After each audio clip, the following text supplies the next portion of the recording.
Volume 15. Damn. I want to talk about something real quick. I forgot to mention it in my last review of Berserk. I really did not realize how much hell Guts had to go through after he got the curse mark, the sacrifice symbol on his body where his neck is. I did not realize how much hell he had to go through after that. For instance, every single night, he is confronted by demons. Every single night he gets attacked. Not one night goes by that he doesn't get attacked by some form of ghosts, ghouls, spirits that want to haunt his body or whatever. There's always demons coming after him when night comes around. And that right there just shows you how much hell Guts has to go through. I mean, imagine each night, each day was to pass, and you were to get attacked every single night. No matter how tired you are, no matter how weakened you are, no matter how sick you are, you will get attacked every single night. And Guts has to put up with this every single day. I didn't cover this because I was too interested in the other factors of the ideal of evil and stuff like that, but with this, it just shows you. It really just shows you the hell.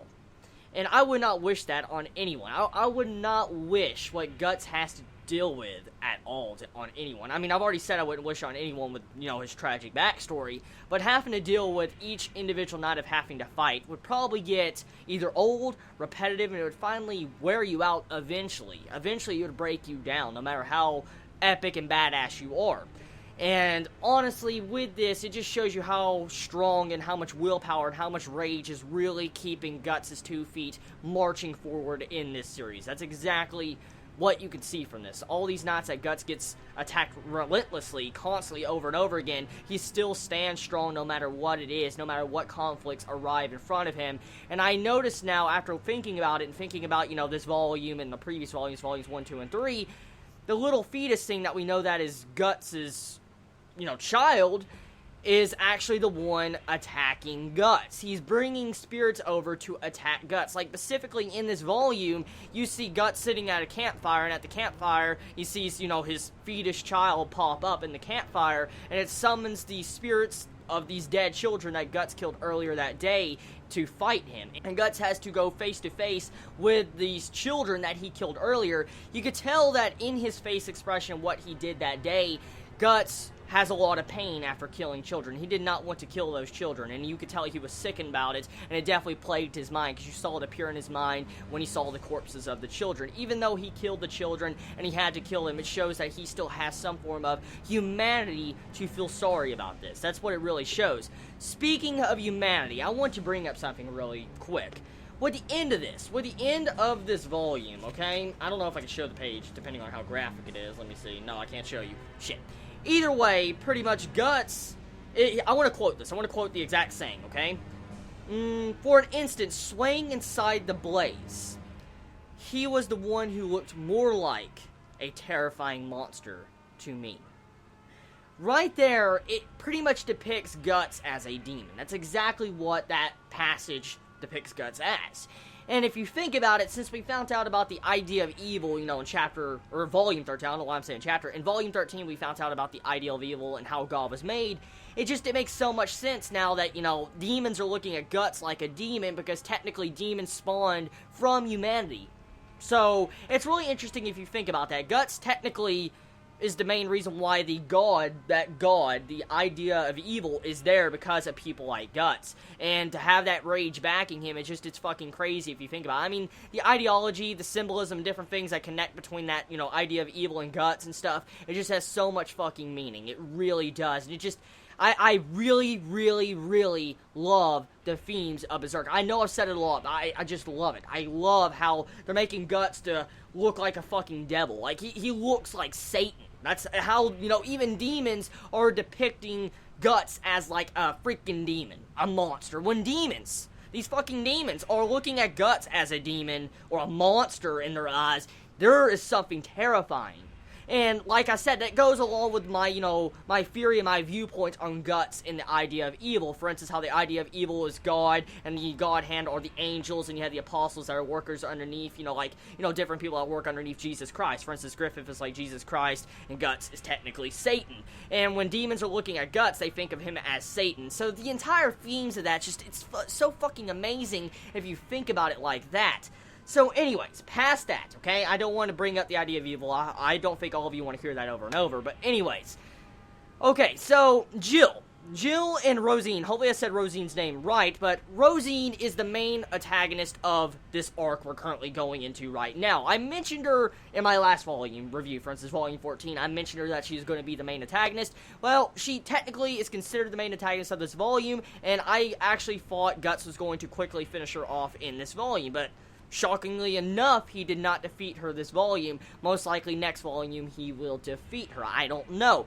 Either way, the vibes I'm getting off of Rosine actually reminds me of the Count. It really reminds me of the Count in the earlier volumes of Berserk, how I said the Count was put in the situation to where he was because of circumstances being set up and people betraying him. For instance, when his wife slept with, all those men, and you saw all the whores pretty much in that one room, and you saw the wife of the Count, hugging this, demon statue or whatever that looked like Zod, if I think about it.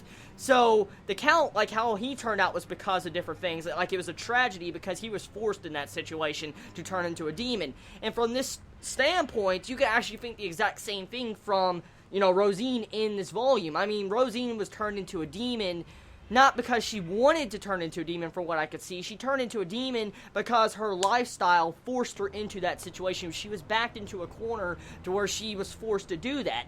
So from what I could see from Rosine's backstory, what Jill kind of explained, most likely there's more to her backstory than that, I'm willing to bet it.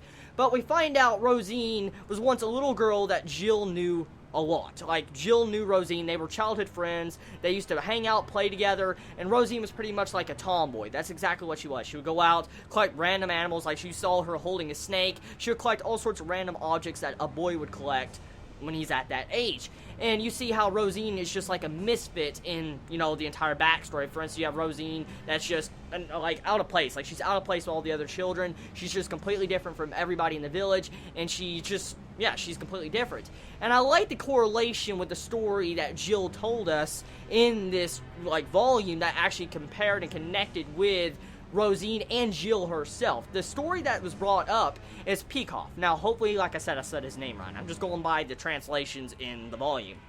Pretty much, Peikoff is this elf, elf boy. This boy, human boy, what looked like an elf. He had beady red eyes, he had elf ears, but he did not have wings. He had, regular parents, a regular village, the same village that Jill and Rosine grew up in. He was born a long time ago. I don't know if the actual story is true or not, but I'm willing to bet it is in some form. It actually brings up an interesting theory I have. I'll get into that in a moment. But pretty much, this Peikoff was out of place. He was a misfit like Rosine. That's exactly what he was. And one day he wanted to find out why he was so different. And he heard about the stories of elves and different stuff like that. Like how the village could not go into the forest because they were not allowed. Because there's elves and stuff in there. Fairies, elves, all that kind of stuff. So one day he went into there to join his kind. Since, elves look exactly like him, Peikoff, he went there. When he went there, he found out that technically he was not a fairy or not an elf. He was different. He did not have wings to fly. He could not fly in the sky and take flight like an elf.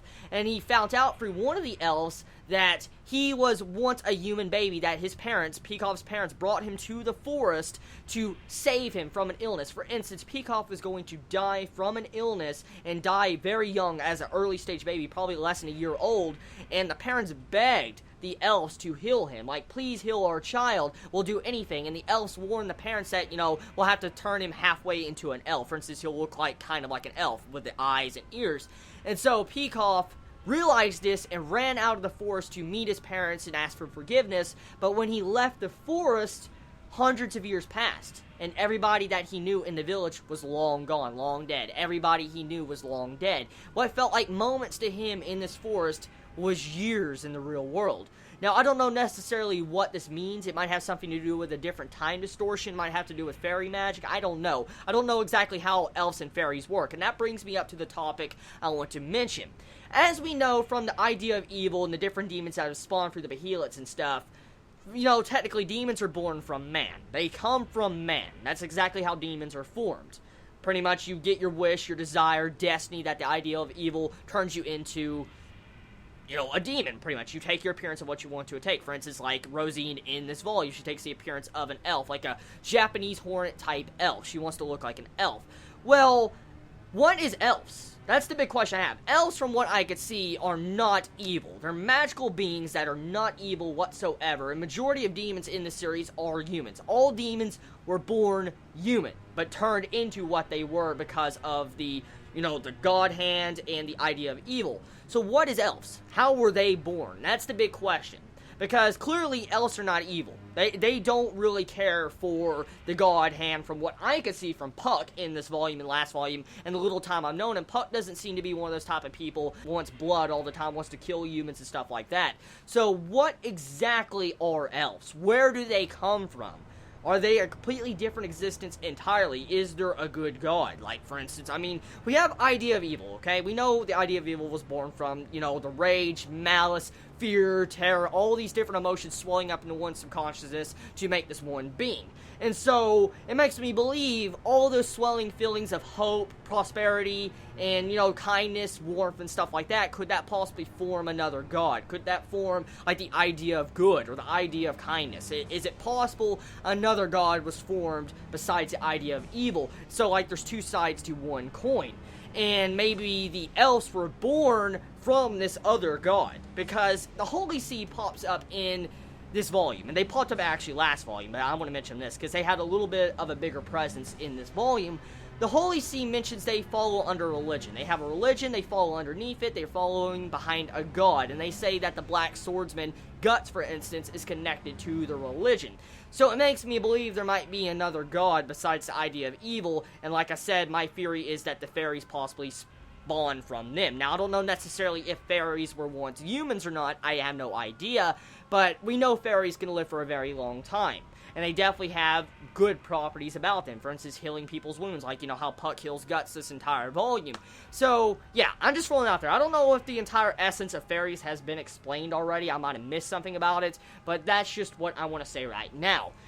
Now, one thing, though, okay? With this entire volume, it shows us how brutal Guts really is. He's went through a hell of a lot, as we know from Volume 13. He's went through hell. He literally walked into hell and walked out of hell. That's exactly what Guts went through. And with this volume, it seems like he no longer fears anything. Like, he doesn't give a shit about nothing anymore. He doesn't. You can clearly see it on his face when he fights. He really has no care for his life. He'll just continue fighting and fighting and fighting. Like what he does with that bug army of grown-ups, as Rosine specifically states in this, volume. These grown-ups that she's turned into her, subordinates, these demon subordinates that turn into bugs. Well, Guts is fighting all these demons, and it makes the entire Black Swordsman versus the 100 soldiers in the forest in earlier volumes, like volume 6 or 7, look like a piece of shit compared to this. Because, Guts is fighting fucking demons left and right. You see all these freaking demons charging at him, and you see, like, these bites all in his body. You see, like, his neck is getting bit and all that. I'm like, oh my fucking god, it is just really brutal. It's a really, really brutal fight. And it just shows you how far Guts is willing to go to fight demons. And his battle style is just fucking brutal. He is so brutal. Just raw strength. That's all I can say about Guts. It is no, ass pull. He just pushes the limits of a human body. It's not unbelievable strength. It's just he pushes himself and pushes himself because of his rage that has built inside of him because of what Griffith and the God Hand and all demonkind has done to him. All this rage is what's continuing to make him move his leg one after another. And it's so crazy if you think about that.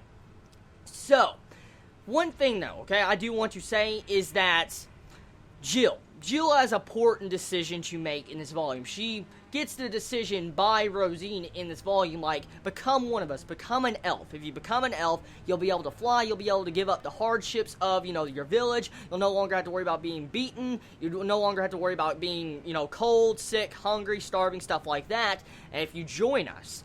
Now, Jill and Rosine, they have some form of connection. As we know, they were childhood friends, as I mentioned earlier on in this review.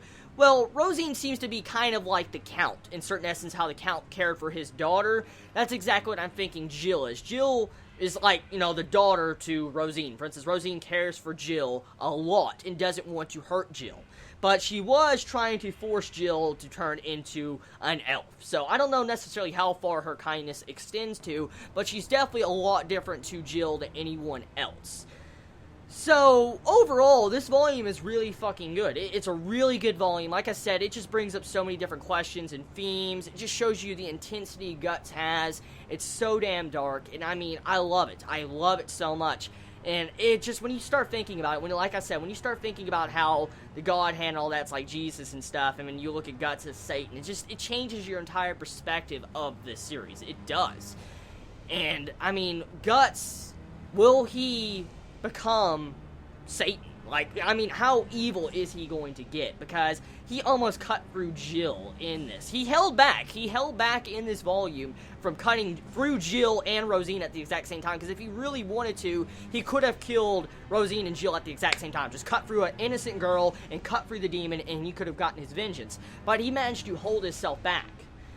I wonder if one day in this series, Guts is going to cross that line to where he cannot return from. I mean, is he going to cross that line to where he can no longer walk back to that path of some form of light? I mean, he's drenched in darkness. We know that for a fact. He's called a Black Swordsman. He has darkness all around him. It was even demonstrated in the last volume that he has darkness all around him. I mean, you saw the tree, the way the tree acted.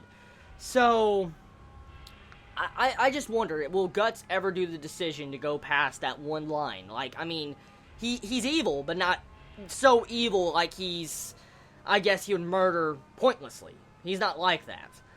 So we'll have to see. We'll really have to see how it goes from there.